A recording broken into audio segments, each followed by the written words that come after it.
starring alongside everyone's favourite speedy blue video game character in Sonic the Hedgehog 3. Are you ready? We're born ready. Come on, Granddaddy. We've got dirty with shadows powered. With the rules of man. That's all the choices we make. Remember, listen to your heart. You make the right choice, and that's most of it. One head down to another. Whatever I like. The more you talk, the harder I want to hit you.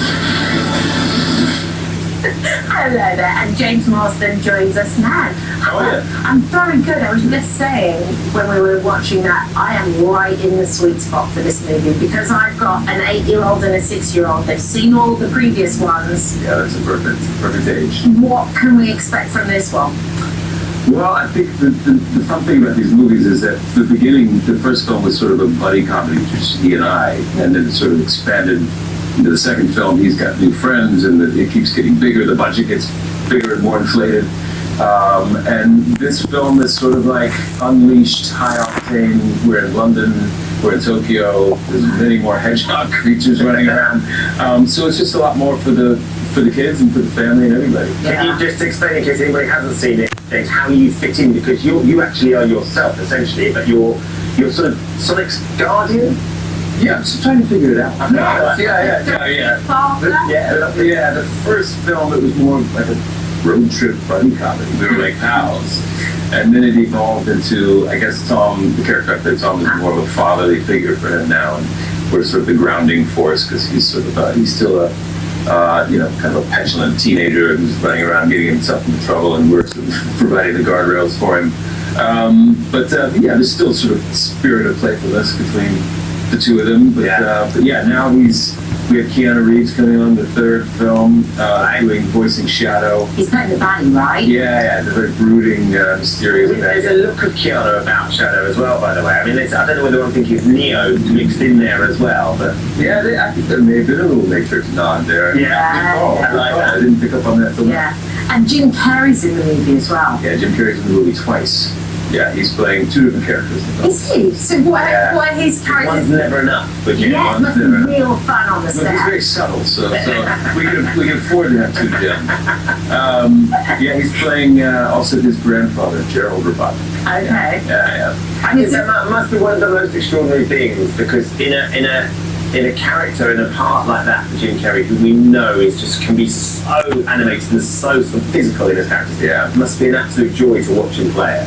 Yeah, it's so much fun. I mean, it's funny because he's not really like an improv artist. He can do improvisational comedy, but he comes in with like sheet music. He comes in with like very detailed ideas about what he wants to do, and it's just he's a perfectionist as well. So watching him work is always fascinating. He's a master, and he always finds new ways to kind of do his own thing that we've seen and that we love, but he sort of refreshes it and updates it, and he gives this movie and all of these movies a nice jolt of energy. Yeah, he's amazing.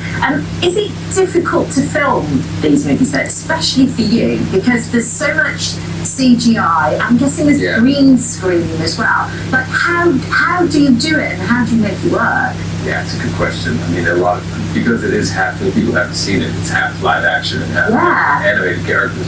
In the first film, it was like, obviously we didn't have the budget to be doing this one, so it was like a tennis ball at the end of a stick. And I would have to like kind of watch the tennis ball walking around. In the second film, it moved on to like a little, it was like a little creature, little hedgehog version. And then the third film was all puppeteers. They really like elaborate puppets, and the puppeteers were actually doing the voice as well, so it made it easier for us. Suddenly you've got something to play against. You've got something that is, and you can truly instead of just completely use your imagination and imagine that a tennis ball. And were you a fan of the games as a kid? Because you were a bit older than me, but it's that era when Sonic came out. And Nintendo.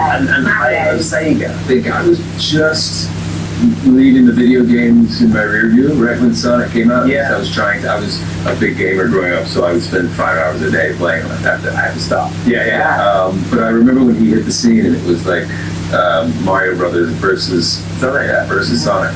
So yeah, I did play the game, but then there were many different iterations of the game after that, and cartoons and everything. But it's cool. It's a great thing to be a part of something, a character that's so iconic, and celebrating in a movie like this, and making movies that you can share with your kids. And yeah, it's been a lot of fun.